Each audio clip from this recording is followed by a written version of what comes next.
Kita memasuki bulan yang kedua di tahun 2025. Ya, rasanya kemarin masuk 2025 itu banyak prediksi, banyak hal menakutkan yang kita dengar. Aduh, gimana ya kita bisa melewati nggak tahun ini? Tapi buktinya sudah 1 bulan. Tuhan menyertai. Dan pasti Tuhan akan lebih lagi menyertai. Dan saya percaya ya Tuhan tidak pernah berubah dengan kasih-Nya. Tetapi kita harus berubah. Bilang kanan kirimu, kamu harus berubah. Tahun ini lebih lagi cinta Tuhan. Tahun ini lebih lagi lakukan apa yang berkenan pada Tuhan. Dan tema firman Tuhan, saudara, saya percaya Tuhan itu mau kita sukses di dunia ini, bukan hanya sukses sekarang, tapi kita sukses sampai pada kehidupan yang akan datang. Karena selalu kita harus ingat bahwa hidup kita yang sesungguhnya bukan di dunia ini, tapi di kehidupan yang setelah di dunia ini saja. Ya, makanya hari ini kita mau belajar tema firman Tuhan tadi disampaikan oleh Bapak Gembala, disiplin diri ya yang akan menjadikan kita pribadi yang berdampak. Ya, jadi bagaimana saudara kita belajar dari Rasul Paulus, tadi Pak Gembala sudah membaca ayatnya itu dari 1 Korintus pasal yang ke-9 ya, tetapi tadi Bapak baca hanya ayat 26 dan 27. Di mana Rasul Paulus tadi berkata bahwa dia melatih tubuhnya dan menguasainya seluruhnya supaya sesudah memberitakan Injil jangan dia ditolak. Tapi kita mau lihat kenapa ada ayat di 26-27, saya pengen kita baca dari ayat 24 yuk. 1 Korintus 9 ayat 24, kita baca secara bersama-sama 1, 2, 3. Tidak tahukah kamu bahwa dalam gelanggang pertandingan semua peserta turut berlari? Tetapi bahwa hanya 1 orang saja yang mendapat hadiah. Karena itu larilah begitu rupa sehingga kamu memperolehnya. Ayat berikutnya. Tiap-tiap orang yang turut mengambil bagian dalam pertandingan menguasai dirinya dalam segala hal. Mereka berbuat demikian untuk memperoleh suatu mahkota yang fana. Tetapi kita untuk memperoleh suatu mahkota yang abadi. Sebab itu aku tidak berlari tanpa tujuan dan aku bukan petinju yang sembarangan saja memukul. Tetapi aku melatih tubuhku dan menguasainya seluruhnya supaya setelah aku memberitakan Injil kepada orang lain jangan aku sendiri ditolak. Iya, soundman boleh tolong mic saya enggak usah dikasih eho. Biasa aja, nanti saya kepengen nyanyi loh ini.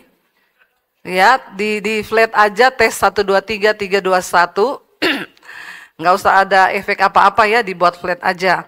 Bapak Ibu, ayo kita concern kepada firman Tuhan hari ini. Saya berdoa supaya nggak ada yang main handphone, amin. Itu handphone ditaruh dulu, jangan lagi dengar khotbah terus lihat Instagram, ya lihat apa. Kita mau fokus mendengar firman. Karena kalau saudara beribadah setiap hari Minggu tok, tidak cukup, imanmu mati. Ya sudah gitu datang ke gereja main handphone lagi. Tidak usah saja ke gereja, keluar saja kalau nggak mau dengar firman, amin. Ya nggak usah sekarang yang enak-enak ya. Ini udah mau akhir zaman, udah mau kiamat. Jangan main-main lagi dengan Tuhan, tapi kita mau serius dengan Tuhan. Bayangkan sekelas Rasul Paulus, dia bilang begini, tetapi aku melatih tubuhku dan menguasainya seluruhnya, supaya sesudah aku memberitakan Injil kepada orang lain, jangan aku sendiri ditolak. Bapak Ibu, ini ditulis di perjanjian baru, bukan perjanjian lama. Kalau Rasul Paulus saja takut ditolak, bagaimana dengan saudara dan saya? Oh, kami percaya Bu, udah masuk surga semua. Ya kan kita hidup di zaman kasih karunia. Biar berbikin dosa terus pasti masuk surga. Hello, ini Rasul Paulus tulis di perjanjian baru. Ya, yang saya heran orang Kristen sekarang itu pede banget masuk surga. Padahal sekelas Rasul Paulus aja takut ditolak. Siapa Rasul Paulus, saudara? Rasul Paulus adalah seorang yang menyerahkan hidupnya kepada Tuhan, total kepada Tuhan, dia tidak menikah. Dia menyerahkan hidupnya kepada Tuhan, setiap hari dia kerjaannya melayani Tuhan, memberitakan Injil. Bahkan Rasul Paulus bilang begini saudara, setiap hari aku ini berada di dalam bahaya maut karena nama Yesus. Tiap hari melayani, memberitakan Injil, tiap hari berada dalam bahaya maut karena nama Yesus, masih takut ditolak. Orang Kristen sekarang tidak pelayanan, tiap hari dugem, yakin masuk surga. Ini teologianya dari mana dia belajar itu? Saudara, jangan main-main. Rasul Paulus bilang, aku setiap hari berada di dalam bahaya maut karena nama Yesus. Kita tiap hari berada dalam bahaya maut karena apa? Pinjol, Bu. Makanya pengen bunuh diri. Itu maut loh, saudara. Ya, saya aja kemarin pelayanan ke Kalimantan, saudara. Turun di Palangkaraya, lanjut pakai mobil 4 jam lebih, hampir 5 jam. Tiba-tiba udah jalannya, saudara, pokoknya main akrobater, lompat-lompat itu. Kalau orang hamil pasti melahirkan di jalan itu. Lalu tiba di sungai, sopirnya bilang, Bu, nanti kita nyeberang sungai ini ya. Naik mobil, Mas? Iya, nanti mobil kita naik, itu perahunya dari kayu. Saya bilang, itu perahu dari kayu loh, Mas. Iya, tapi tenang, Bu, di sini memang warga biasa begitu. Lu biasa, kita, aku tak biasa. Tapi dia biasa, saudara. Jadi saya bilang, jadi Masnya yakin ini aman? Aman, Bu, kita udah bolak-balik. Ibu tenang aja. Itu aja saya sudah merasa dalam bahaya maut loh, saudara. Ya, itu waduh, ini kalau ada buaya, saya bayangkan anaconda tiba-tiba muncul dari sungai. Kebanyakan nonton film juga ya. Jangan nontonnya begitu-begitu. Tapi itu aja, ya saya bisa membayangkan Rasul Paulus. Kenapa dia bilang dia tiap hari dalam bahaya maut? Dia di penjara. Berkali-kali Rasul Paulus dihakimi, disidang, dipenjara, dia karam kapal, dia dilempari batu, difitnah, dianiaya. Berkali-kali, setiap hari dia bilang. Itu dia bilang, aku harus melatih tubuhku, menguasainya seluruhnya, supaya sesudah aku memberitakan Injil, jangan aku ditolak. Mari kita merenung, saudara. Kalau Rasul Paulus aja takut ditolak, kenapa kita santai dengan kekristenan kita? Mari kita lihat di sana dia bilang begini. Di dalam gelanggang pertandingan, tadi ayat yang ke-24. Tidak tahukah kamu dalam gelanggang pertandingan semua peserta turut berlari. Waktu kita terima Tuhan Yesus, kita masuk dalam gelanggang pertandingan. Saudara mau atau tidak, saudara sadar atau tidak, saudara setuju atau tidak, kita berada di dalam gelanggang pertandingan. Dan semua peserta harus berlari. Dan dia berkata begini, berlarilah ya. Tetapi bahwa hanya ada satu orang saja yang mendapat hadiah. Karena itu larilah begitu rupa sehingga kamu memperolehnya.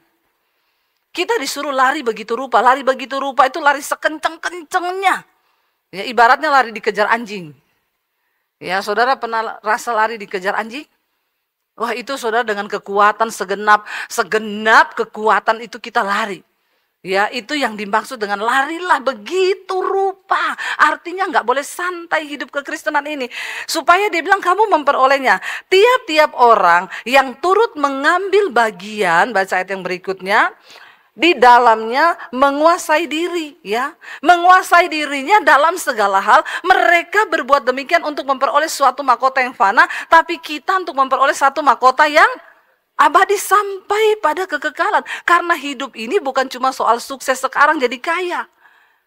Tapi setelah mati nanti kita mau bagaimana? Orang dunia itu ikut pertandingan, dia akan memperoleh satu hadiah yang fana. Tapi perlu kedisiplinan, saudara.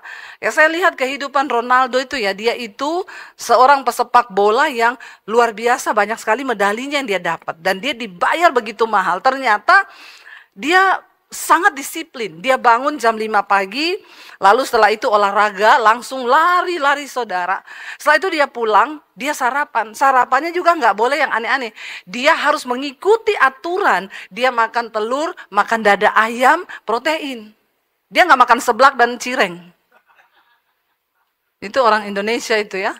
Makanan yang memperbodoh otak itu ya. Jangan kau makan itu, nggak ada gizinya, itu cuma penyakit toh.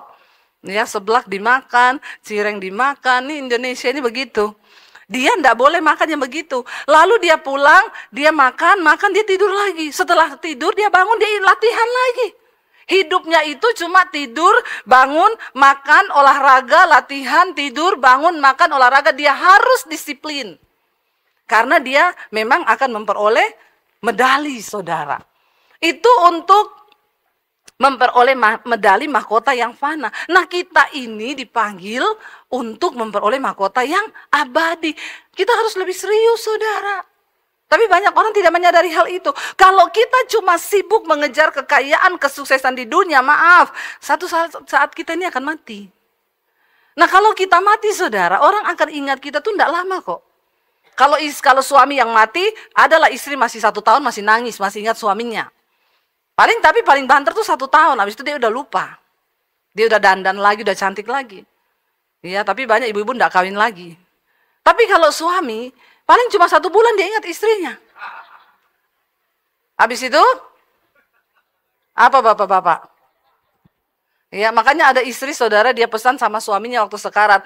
Pak, kalau aku mati aku mau pesan 3 hal. Iya mas, sambil pegang tangannya. Apa? Yang pertama, jaga anak-anak kita, aku titip. Iya pasti aku jaga buah hati kita. Yang kedua, kamu boleh menikah lagi kalau kuburan saya sudah kering. Iya pasti. Yang ketiga, tolong tiap hari siram kuburanku.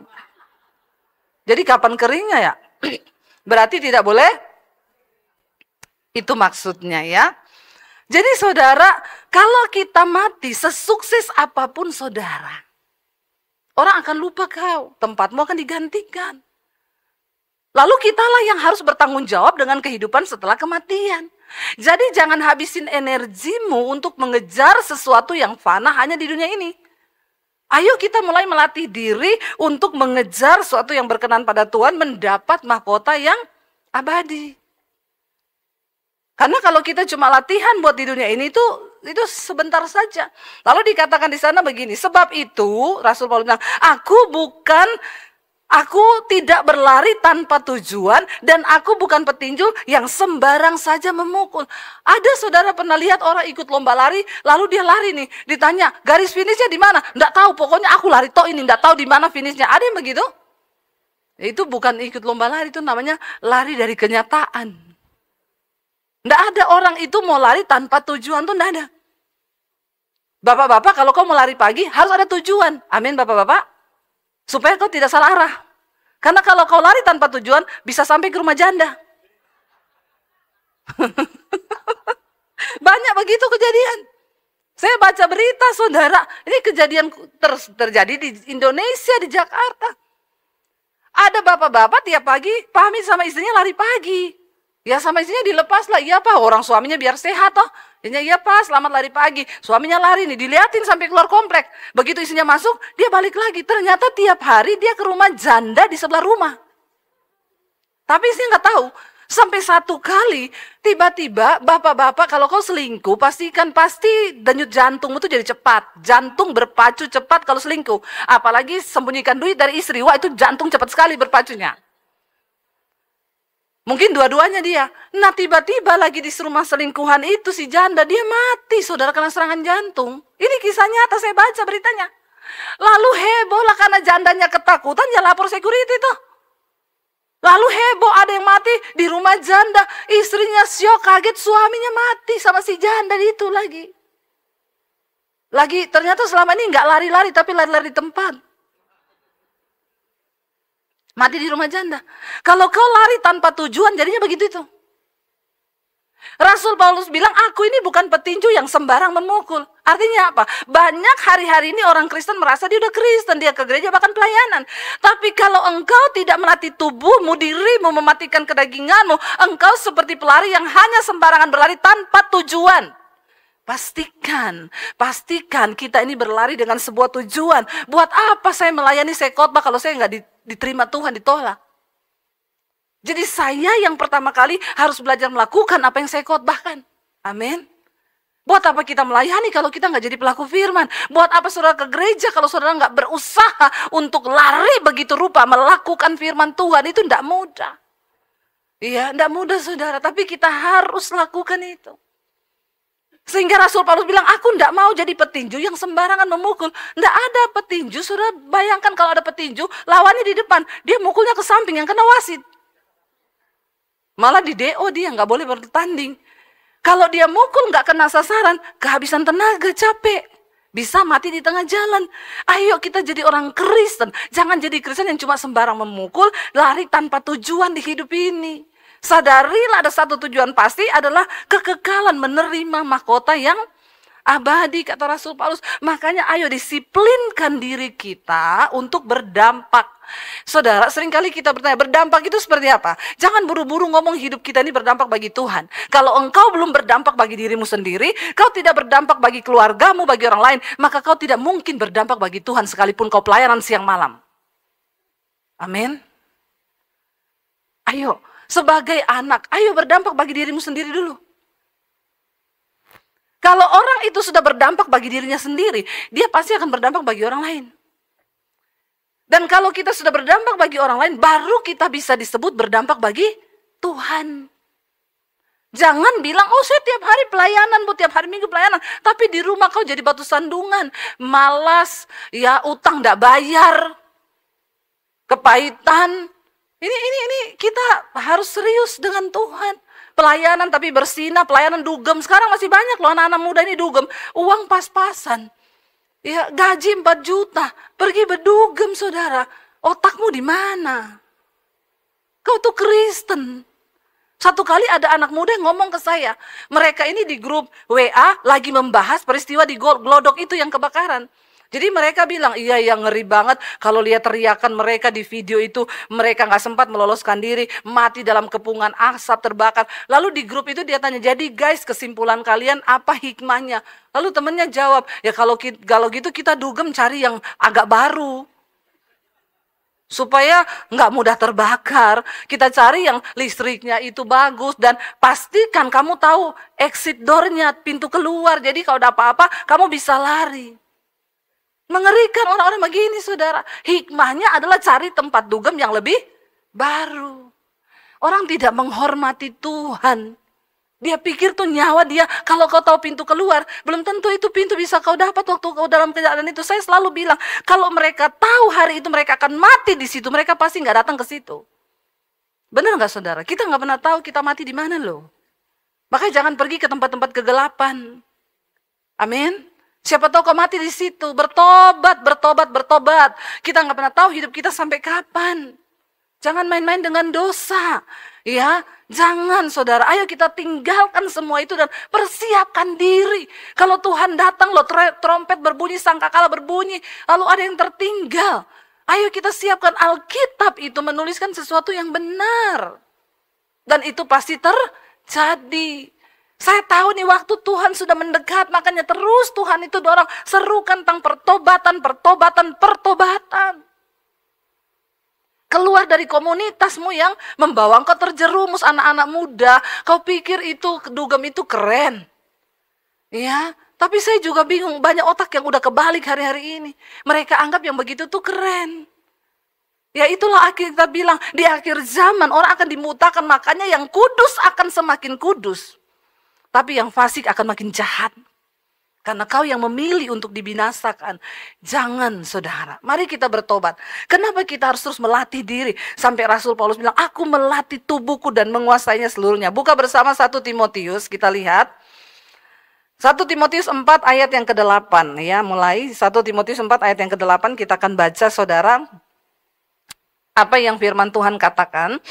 1, 2, 3. 1 Timotius 4 ayat yang 8. Ya. Baca 1, 2, 3. Latihan badani terbatas gunanya. Tetapi ibadah itu berguna dalam segala hal karena mengandung janji. Baik untuk hidup ini maupun hidup yang akan datang. Makanya firman Tuhan bilang, latihlah dirimu beribadah. Dan Roma 12 berkata, apa ibadah yang sejati? Persembahkan tubuhmu ini sebagai persembahan yang hidup, yang kudus dan berkenan kepada Allah. Itu adalah ibadah yang sejati. Ayo, latihan badan itu terbatas gunanya. Hari-hari ini banyak anak-anak muda lagi demam gym. Ya, melatih otot. Ya, bagus, bukan tidak bagus, bagus. Bangun pagi, rebus telur, ya. Siang makan dada ayam 500 gram. Supaya apa? Ototnya kering, biar jadi berotot. Biar kau berotot jadi. Kalau di rumah kau tidak pernah angkat galon bantu orang tuamu, hidupmu gak berdampak. Percuma. Iya, kau nge-gym, ototmu bagus, gak pernah bantu orang tua angkat gas. Ngapain lu kayak begitu, ngapain? Hidupmu tuh tidak berdampak. Coba tanya pada dirimu sendiri, Bapak Ibu. Setiap kali bangun pagi 1 hari 24 jam, dampak apa yang kau beri bagi dirimu? Pertama. Yang kedua, bagi orang lain. Anak, kalau engkau tidak berdampak bagi dirimu sendiri, kau bikin susah orang tuamu. Di rumah hanya main handphone terus. Kau pikir orang tuamu gak geger otak lihat kau begitu? Bertobat, bertobat. Lakukan sesuatu yang berdampak bagi orang lain. Bangun pagi, coba latihan apa? Nyapu rumah, ngepel, amin. Ini anak-anak muda nih, harus mulai dididik ini. Setidaknya hidupmu tuh berdampak dulu bagi orang lain. Supaya kau tidak bikin susah. Bagi dirimu sendiri aja, tolonglah dirimu sendiri. Mandi kalau waktunya mandi. Orang juga lihat kau nggak mandi-mandi, sumpek di mata. Hidupmu tuh jadi batu sandungan, kau mandi aja malas. Bagaimana kau sukses? Mandi malas, mager, main HP, bikin status. Jangan takut dan khawatir, segalanya akan indah pada waktunya. Keong mas, kau tidur terlalu miring kau, bangun mimpi kau. Kau pikir Tuhan memberkati kalau hidupmu tuh ndak berguna? Buat dirimu saja kau tidak berdampak. Bangun aja nggak mau mandi, orang lihat kau aja udah berlumut gitu ya. Bau jamur kau. Jangan ya, ayo kau berdampaklah buat dirimu sendiri dulu. Karena kalau kau berdampak bagi dirimu sendiri, setidaknya kau nggak nyusahin orang lain. Baru kau masuk di level yang kedua, berdampak buat orang lain. Bangun pagi, udah mandi, udah rapi, tanya, Mam, aku mau ngapain nih? Apa yang perlu ku bantu? Itu baru dibilang kau berdampak. Ya, kalau disuruh kuliah yang benar.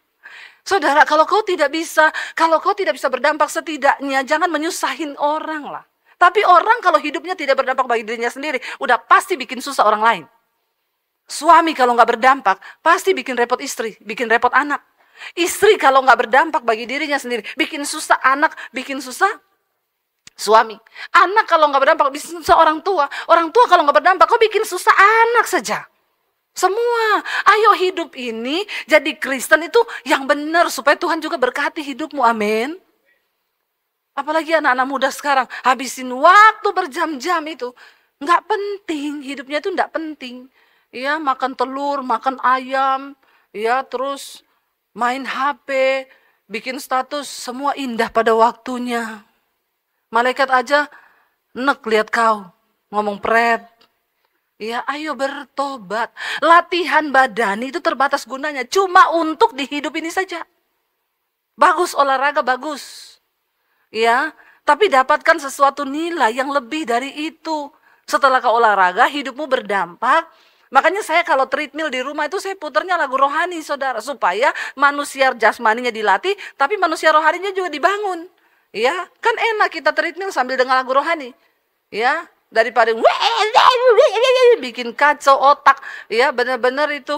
Coba stoplah, bangunlah imanmu. Kenapa di mobil kita perlu putar lagu rohani? Sebab ini kadang-kadang iman ini tidak kuat, saudara. Tapi waktu kau di mobil dengar lagu rohani, imanmu tuh dicas lagi.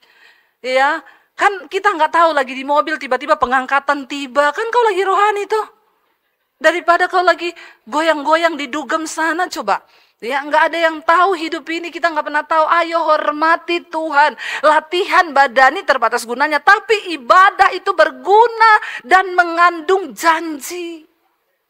Berguna dalam segala hal. Jangan tinggalkan ibadahmu. Ada lagi anak muda sudah, kalau malam minggu dia dugem.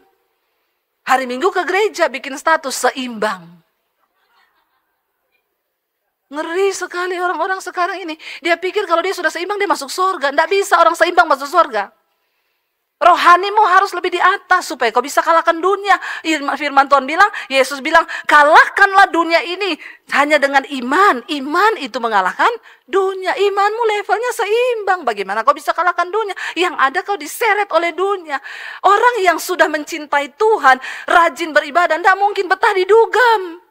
Kalau kau masih suka dugem, tidak ada nilai rohanimu. Udah neraka itu jalan tol kau. Orang yang cinta Tuhan tidak betah, saudara. Bagaimana saya betah? Saya aja kalau naik mobil, dengar anak saya putar lagu dunia, ganti lagu rohani. Mami tidak suka dengar lagu begitu, udah nggak cocok, nggak masuk. Terserah saudara mau bilang saya apa. Siapa suruh kau dengar khotbah saya? Tapi kalau kau dengar tidak bertobat juga kebangetan. Jangan bilang saya nggak pernah ingat. Jangan bilang saya nggak pernah ingetin saudara. Bertobat saudara, bangun imanmu. Kenapa saudara? Ayat ini bilang begini, coba kita lanjut ayat yang berikutnya, ayat yang ke-9. Lanjut ayat yang ke-9. Kita lihat perkataan ini benar. Ini benar dan patut diterima sepenuhnya. Ibadah tadi mengandung janji. Lalu ayat 10 bilang apa saudara? Kita baca bersama dengan suara yang keras. Itulah sebabnya kita berjerih payah dan berjuang. Jadi Kristen itu bukan enak-enak toh terus lu masuk surga. Hidup foya-foya, tua kaya raya, mesti masuk neraka. Nggak ada masuk surga. Rasul Paulus bilang itulah sebabnya kita berjerih payah dan berjuang. Kekristenan itu perjuangan dan jerih payah. Untuk mengejar perkenanan Tuhan itu tidak mudah. Jangan disia-siakan semua pengorbanan Kristus itu. Ayo berjerih payah. Buang segala perbuatan daging yang tidak berkenan. Kalau masih ada kepahitan, lepaskan, berjuang untuk mengampuni. Kalau hari ini kau masih suka marah-marah, berjuang untuk kau tidak marah-marah lagi. Kalau kau masih bersinah, jadi pelakor, jadi ani-ani, bertobat saudara. Saya lihat banyak pelakor tuh betah datang ke gereja. Betah saudara, saya tahu ada orang-orang yang masih betah datang ke gereja, bahkan dengar khotbah saya. Tapi dia pelakor, dia rebut suami orang. Dan dia jadi simpenan. Bagaimana kau bisa masuk surga? Haleluya, emosi saya. Ya. Bertobat, bener. Nih saya sampai marah begini loh saudara. Karena saya merasa ada orang-orang yang tiap bolak-balik dengar khotbah saya, tapi ternyata dia tuh pesimpenan. Bagaimana kau bisa menyenangkan hati Tuhan? Bagaimana saudara? Ada orang-orang yang juga betah dengar khotbah saya, tapi tetap homo. Nggak mau bertobat. Sebelum Tuhan datang kali yang kedua, keluar dari ikatan itu saudara. Nggak peduli. Mungkin engkau senang dapat apartemen gratis, dapat mobil gratis. Tapi kau jadi simpenan. Apalagi melayani Tuhan lagi. Ada singers di gereja. Jadi simpenan om-om. Naik mobil mewah dia tulis berkat Tuhan. Setan itu setan. Setan saudara, aduh mengerikan dunia ini hari-hari ini. Mengerikan saudara. Orang memutarbalikkan kebenaran dengan enak-enaknya. Menjual nama Tuhan. Dan apa yang kita dapatkan? Ya, saudara saya mau berdoa buat kita semua. Ayo kita jaga hidup ini. Ya kita jaga. Nggak apa-apa, nanti kalau rusak diganti Pak Konrad tuh. Terima kasih, nggak rusak itu. Dalam hadirat Tuhan soalnya jatuhnya. Alay lebay juga ya. Saudara, jadi ayo baca ini lagi. Ya, coba saudara renungkan di rumah. Itulah sebabnya Rasul Paulus bilang kita nih berjerih payah dan berjuang. Kenapa saya memberitakan firman sampai begini rupa saudara? Karena saya mau tidak ada yang binasa. Bertindak. Memang berat hidup ini kalau kau keluar dari ani-animu kau harus berjuang. Tidak apa-apa, lebih baik kau jadi penjual pisang goreng. Tapi kau selamat. Daripada engkau menjadi simpenan tapi menikmati dunia itu yang Yesus bilang. Untuk apa engkau memperoleh dunia dan segala isinya tapi kau kehilangan nyawamu, engkau binasa. Bertobat, bertobat. Ayo bertobat. Ya, supaya kau juga bisa menobatkan orang yang lain. Ayo keluar dari ikatan dosa itu. Dia bilang di sana itu sebabnya kita berjerih payah dan berjuang karena kita menaruh pengharapan kita kepada Allah yang hidup. Tuhan itu hidup. Jangan kau permainkan dengan dosa-dosamu. Dia juru selamat semua manusia, terutama mereka yang percaya. Sebenarnya Yesus itu datang menjadi juru selamat bagi semua orang. Tapi kan yang mau siapa? Hanya mereka yang mau percaya, menerima dia, dan melakukan semua firman-Nya. Mereka yang akan diselamatkan. Ayo kita berdoa sungguh-sungguh hari-hari ini. Tuhan, aku mau berjuang. Aku mau berjerih payah. Kenapa saudara? Kalau pintu itu tertutup, saya sangat diberkati. Ingat kesaksiannya Benny Hinn. Kurang apa dia? Dia lewat saja orang rebah semua. Dulu kalau dia bikin KKR di restoran, dia lewati restoran itu, koki jatuh semua rebah penuh dengan hadirat Tuhan. Tiba-tiba dia mati saudara. Lalu dia lihat pintu surga tertutup, tidak dibuka buat dia. Tuhan bilang, kamu ditolak. Kurang apa loh? Ya, ditolak oleh Tuhan. Mari kita berdoa, kita sungguh-sungguh dengan iman kita hari-hari ini. Supaya apa? Supaya hidup kita ini sungguh-sungguh berdampak, yang pertama bagi diri kita, yang kedua bagi orang lain, yang ketiga bagi Tuhan dan kerajaan Allah. Amin, saudara. Jangan main-main, saudara. Jangan main-main. Kita diberi kesempatan untuk hidup, supaya kita hidup ini berbuah dan memberi kemuliaan bagi nama Tuhan. Setiap orang yang menerima Tuhan Yesus, dia mengalami perubahan hidup, ya dia pasti berbuah dalam roh. Dan ketika kita berbuah dalam roh, maka kita tidak akan tahan berada dalam kumpulan komunitas orang-orang yang tidak mengenal Tuhan. Bukan kita membenci orang berdosa, tapi sesuatu sudah berbeda dalam diri kita, saudara. Dan itu harus terjadi. Ya, makanya tema firman Tuhan hari ini adalah komunitas sel dan pertumbuhan iman. Mari kita buka bersama Kisah Rasul pasal yang keempat. Ini ayat dari gereja yang sesuai dengan tema firman Tuhan. Saudara, setelah murid-murid kehilangan Tuhan Yesus ketika Yesus ditangkap, dibunuh, disalibkan, dan dia bangkit, mereka seperti orang-orang tadinya yang kehilangan sesuatu. Tapi ketika mereka berkumpul di loteng dan Roh Kudus penuhi mereka, ada api yang sangat membara untuk mereka mengobarkan Injil, memberitakan Injil. Api Roh Kudus yang membakar mereka untuk mengobarkan Injil. Dan ketika mereka mulai dengan bersemangat dengan api, mereka mulai memberitakan Injil kebenaran, mereka dianiaya oleh imam-imam kepala dan kaisar pada waktu itu. Karena memang itu sudah dinubuatkan. Setiap orang yang mau sungguh-sungguh ya percaya kepada Kristus, pasti dia akan menderita aniaya, saudara. Dan itu pasti ya tidak enak bagi kita. Mari kita baca bersama dulu Kisah Rasul pasal 4 ayat 23 mulai. Kita baca secara bergantian, saya baca 23, saudara 24 ya. Sesudah dilepaskan, pergilah Petrus dan Yohanes kepada teman-teman mereka. Lalu mereka menceritakan segala sesuatu yang dikatakan imam-imam kepala dan tua-tua kepada mereka. Ayat 24. Saudara baca 1, 2, 3. Berseluruh mereka bersama-sama kepada, ya Tuhan, Engkaulah yang menjadikan langit dan bumi dan laut. Membaca Alkitab agak bersemangat ya. Saya tuh hari ini agak loyo, saudara. 2 hari saya tepar, saya nggak bangun karena seperti kekuatan tenaga, mungkin karena 3 minggu saya keliling. Ya, ini sore ini saya baru bangkit loh ini. Jadi saya agak loyo, saudara jangan ikut-ikutan loyo ya. Kalau saya loyo, saudara semangat dong, amin. Biar saya bersemangat, saudara mentransferkan kepada saya ini baru bangkit seperti nggak ada tenaga, pusing, bawaannya mual. Hari ini saya bangkit demi saudara loh ya. Jadi saudara yang sehat baca Alkitab agak amin. Ya, lalu ayat yang ke berapa sekarang? 25 ya. Dan oleh Roh Kudus dengan perantaraan hamba-Mu Daud Bapa kami, Engkau telah berfirman, mengapa rusuh bangsa-bangsa, mengapa suku-suku bangsa mereka-reka akan perkara yang sia-sia. Ayat 26.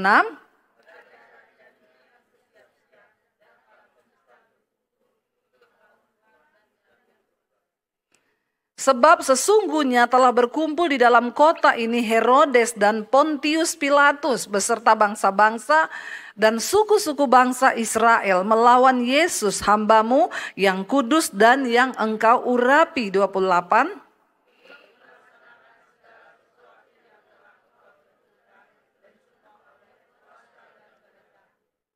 Dan sekarang ya Tuhan, lihatlah bagaimana mereka mengancam kami dan berikanlah kepada hamba-hamba-Mu keberanian untuk memberitakan firman-Mu. 30.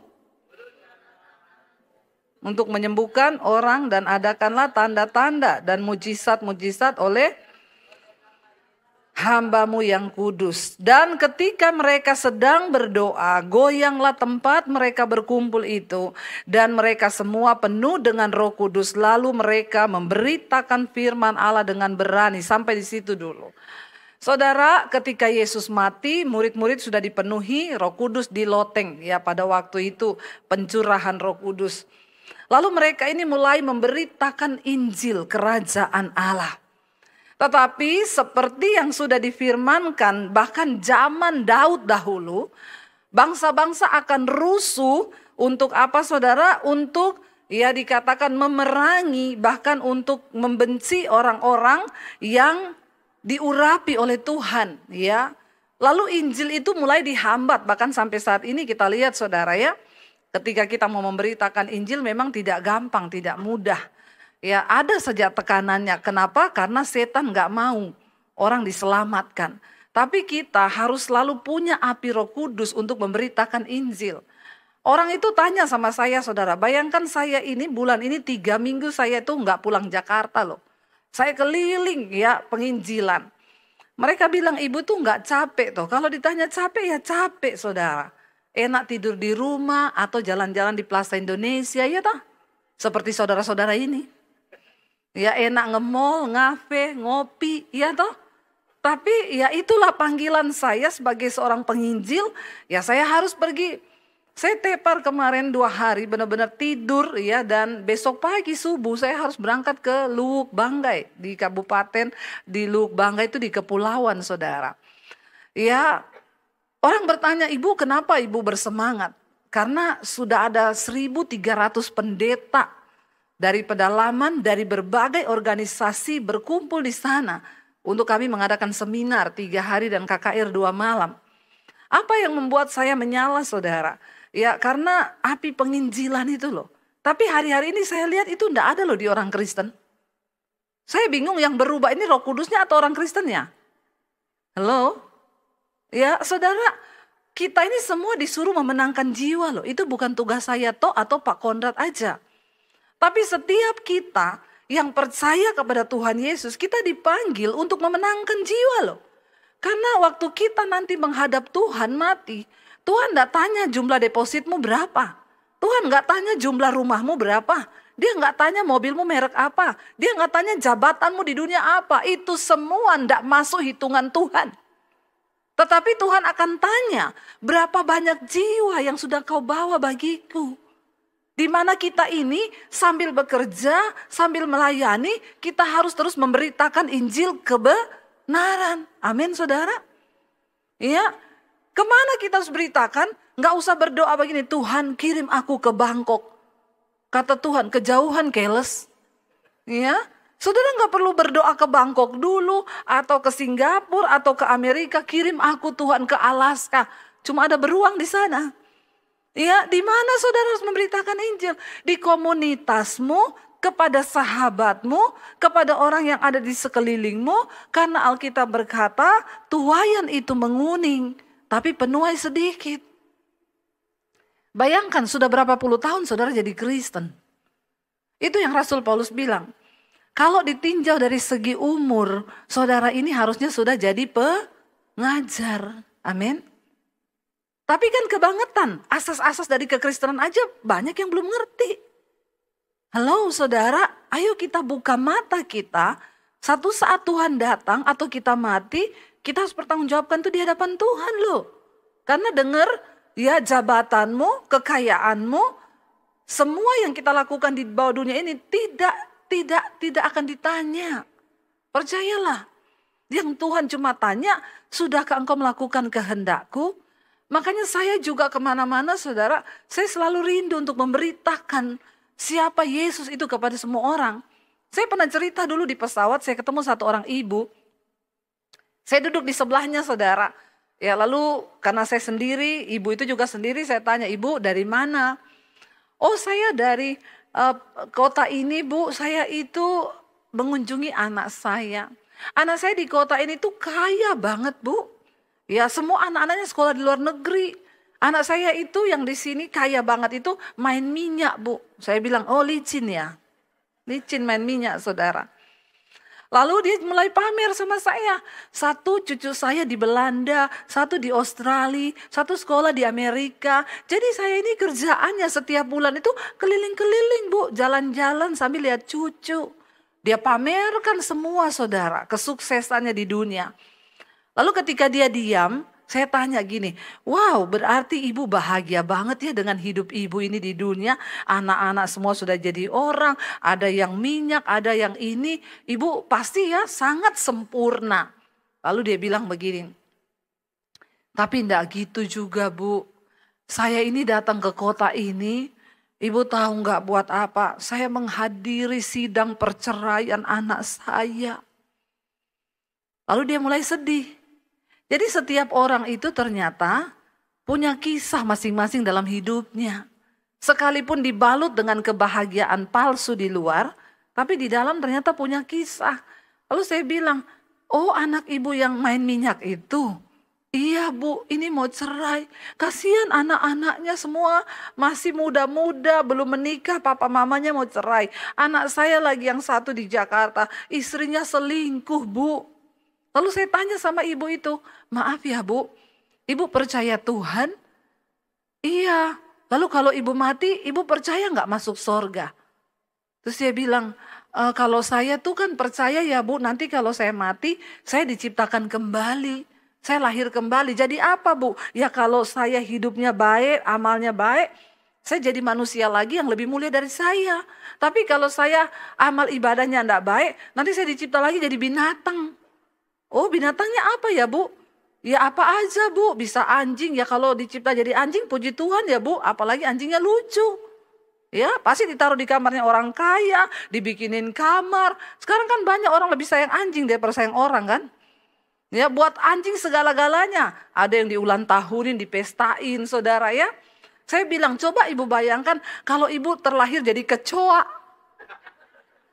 Ya, orang kalau ketemu dogi yang lucu bisa gini, halo dogi, lucu, lucu, lucu. Tapi kalau jadi kecoa, saudara pernah ketemu kecoa dan gini, halo kecoa, imut banget. Ada begitu?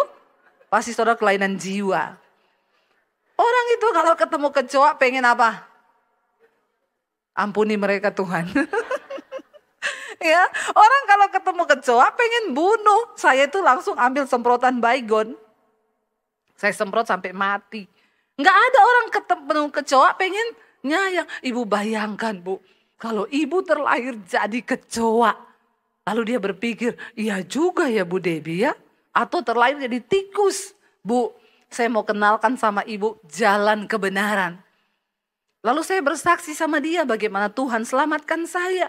Saya cerita bagaimana Yesus mengubah hidup saya. Ya, lalu dia dijamah Roh Kudus, saudara. Terakhir saya bilang, ibu mau nggak saya doakan Bu? Saya berdoa buat dia saudara di atas pesawat.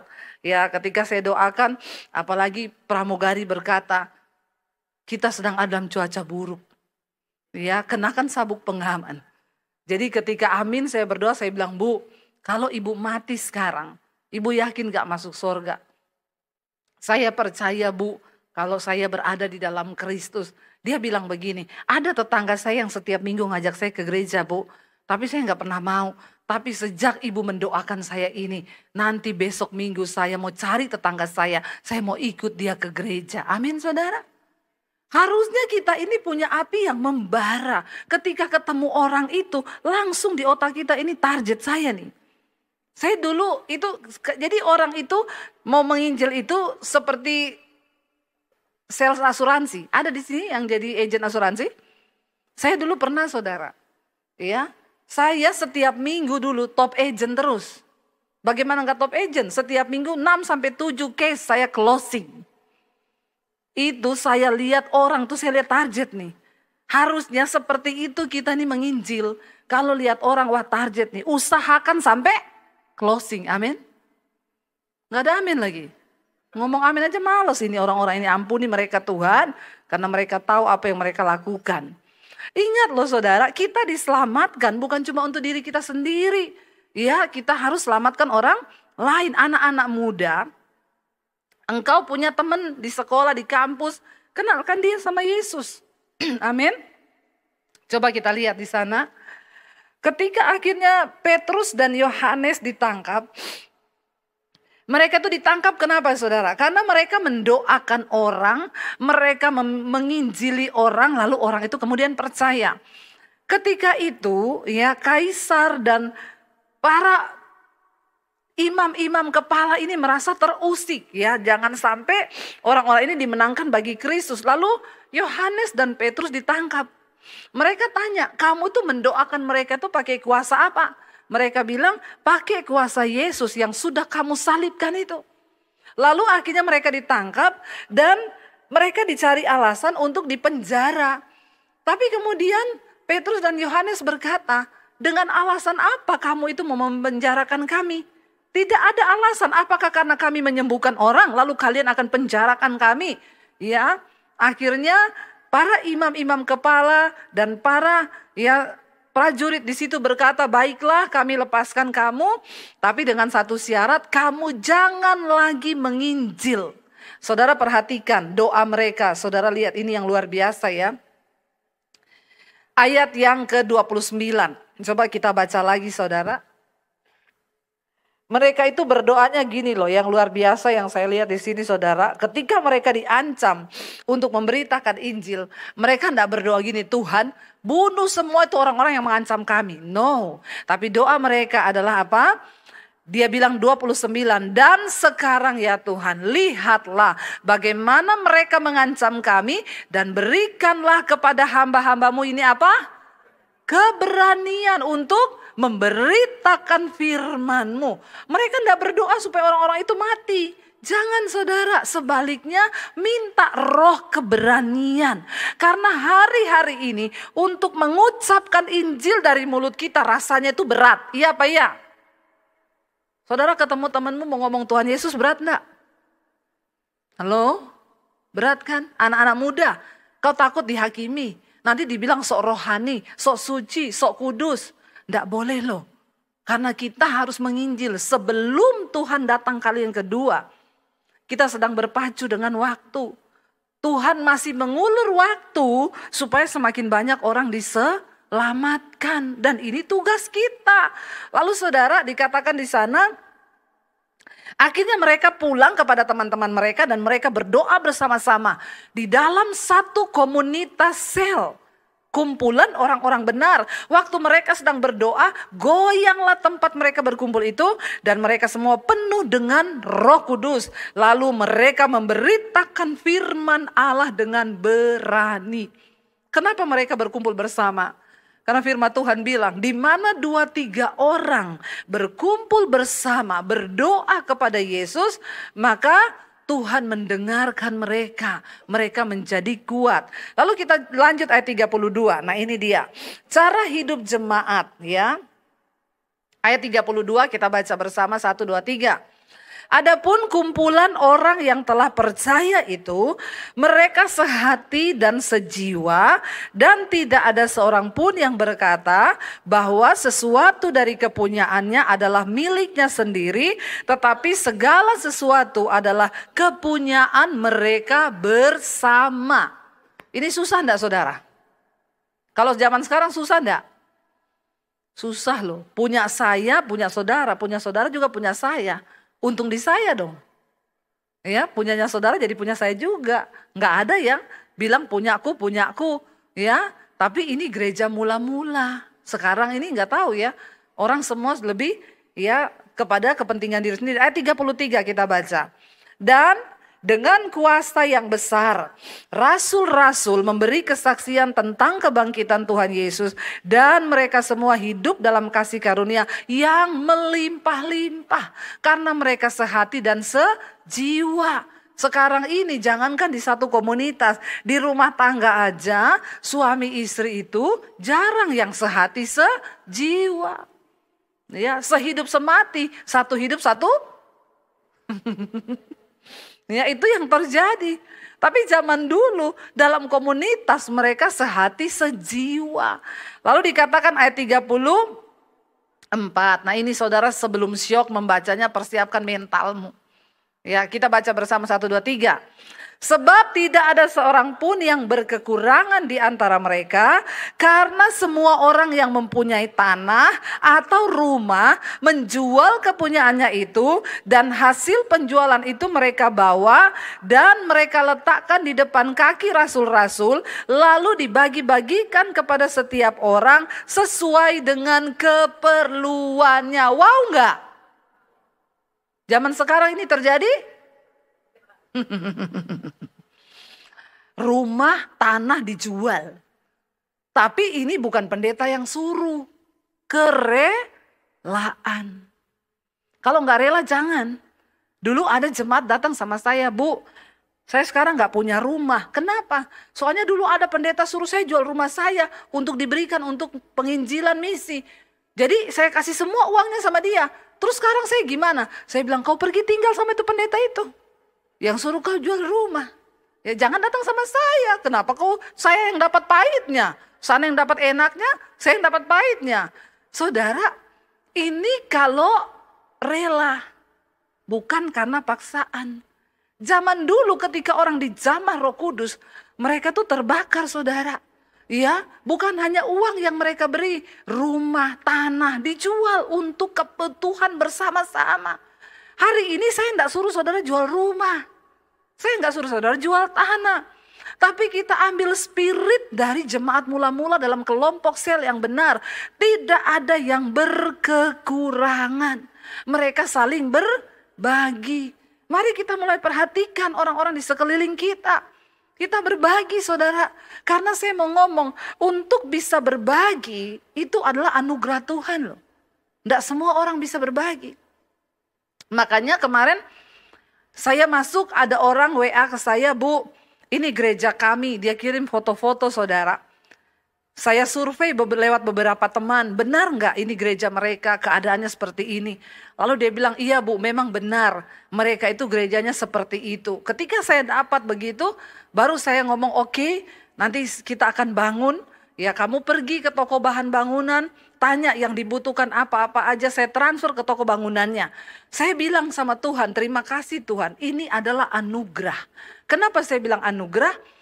Karena tidak semua orang bisa dapat kesempatan untuk berbuat baik. Enggak semua orang berbuat baik di tempat yang tepat loh saudara. Bukan di tempat yang tidak tepat. Ya, saya ingat dulu ada satu orang ibu, dia WA kepada saya. Dia bilang, Bu Debbie, saya beberapa minggu ini baru menemukan channel ibu di YouTube. Saya baru menyadari Bu, bahwa ternyata selama ini saya hanya hidup untuk uang. Cari uang, dia punya tambang saudara. Dan akhirnya dia bilang begini, Bu, boleh nggak saya mau ikut ibu ke daerah-daerah. Saya juga pengen ketemu pendeta-pendeta di pedalaman. Saya bilang, ayo kalau ibu mau. Oke ya Bu, nanti saya ikut ya Bu. Saudara, baru dia bilang begitu, seminggu kemudian dia WA saya. Bu, saya kan memang ada sakit beberapa waktu ini.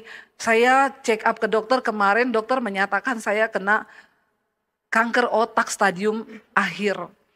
Jadi ini lagi pergumulan apakah saya harus dioperasi atau tidak, karena dokter bilang itu harus dioperasi. Ibu doakan ya Bu, saya pengen pelayanan bareng ibu. Akhirnya saudara, dia dioperasi. Hanya dalam waktu beberapa saat tiba-tiba sejak dioperasi dia koma, tidak sadar sampai meninggal. Saya itu bertanya sama Tuhan, gini, Tuhan, bahkan untuk berbuat kebaikan pun itu semua ternyata ada waktu Tuhan. Ada orang yang rindu kepengen membalas cinta kasih Tuhan tapi gak dapat kesempatan saudara. Iya, karena itu mari kita bertumbuh dalam satu komunitas yang sehat. Kenapa saudara? Kita harus bertumbuh dalam satu komunitas yang sehat. Yang pertama, karena firman Tuhan berkata, coba kita buka bersama saudara ya dalam 1 Korintus ya. Pergaulan yang buruk itu merusak kebiasaan baik. 1 Korintus 15 ayat 33. Mengapa kita harus ada dalam komunitas yang benar, yang sehat, bertumbuh di sana? Baca bersama 1, 2, 3. Janganlah kamu sesat. Pergaulan yang buruk merusakkan kebiasaan yang baik. Ternyata orang yang tersesat itu bukan dia yang pergi berdoa-berdoa di bawah pohon pakai asap-asap, bukan.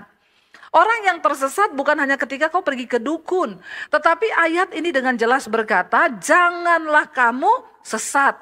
Pergaulan yang buruk merusakkan kebiasaan baik. Jadi waktu kita salah bergaul di satu komunitas yang salah, kita ini akan gampang tersesat. Karena kebiasaan baik kita perlahan akan mulai berubah menjadi buruk. Hati-hati dengan komunitas di mana saudara berada.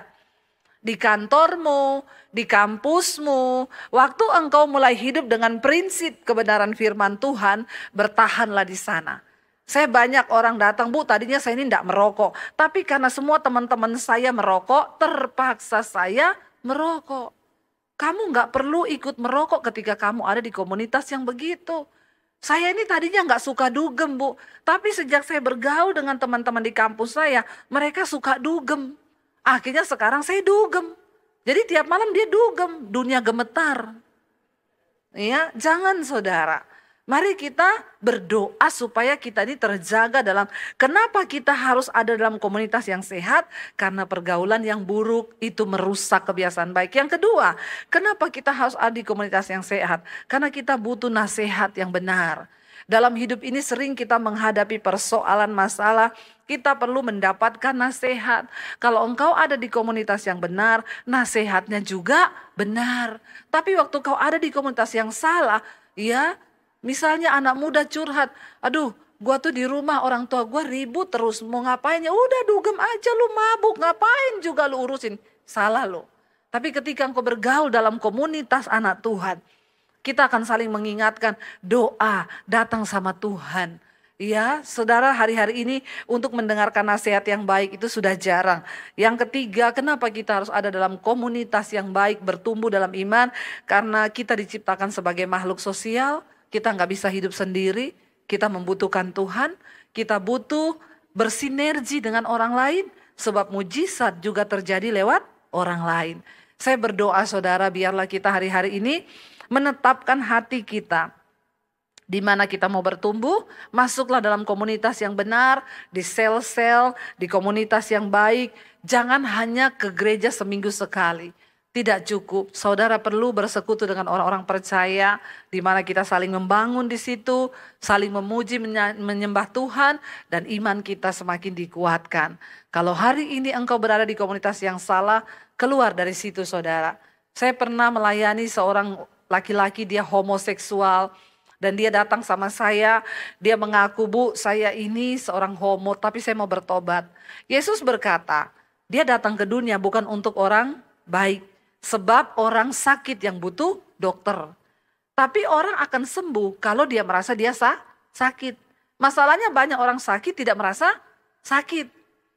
Dari mana awal pemulihan itu terjadi? Waktu kita punya kerinduan mengakui bahwa kita sakit. Tapi kalau orang bilang lu sakit loh, enggak, saya sehat kok. Lah bagaimana kau bisa sembuh? Ya, kalau kita ada dosa, sadarilah dosa itu, pengenlah untuk bertobat, pengen berobat, bukan cuma bertobat tapi berobat supaya kau sembuh. Dia menyadari dia sakit, dia bilang saya mendengarkan khotbah ibu dan saya mau pengakuan, Bu, saya sakit, Bu, saya homo. Apa yang harus saya lakukan? Orang-orang berkata homoseksual gak bisa sembuh. Saya bilang tidak ada perkara yang mustahil bagi Tuhan. Kau bisa sembuh. Dosa apapun juga yang hari ini sedang saudara hidupi, saudara bisa dilepaskan asal kau mau bertobat. Amin. Lalu saya bilang yang pertama harus kau lakukan, keluar dari komunitas itu. Kamu punya komunitas? Punya, Bu. Kami sering party. Ya, di gym juga saya punya komunitas ya, kita-kita ketemu. Ya, biasa yang six pack itu. Ya, makanya cewek-cewek jangan cari cowok six pack. Biasanya udah punya cowok. Ya, cari aja yang one pack itu normal itu. Ya.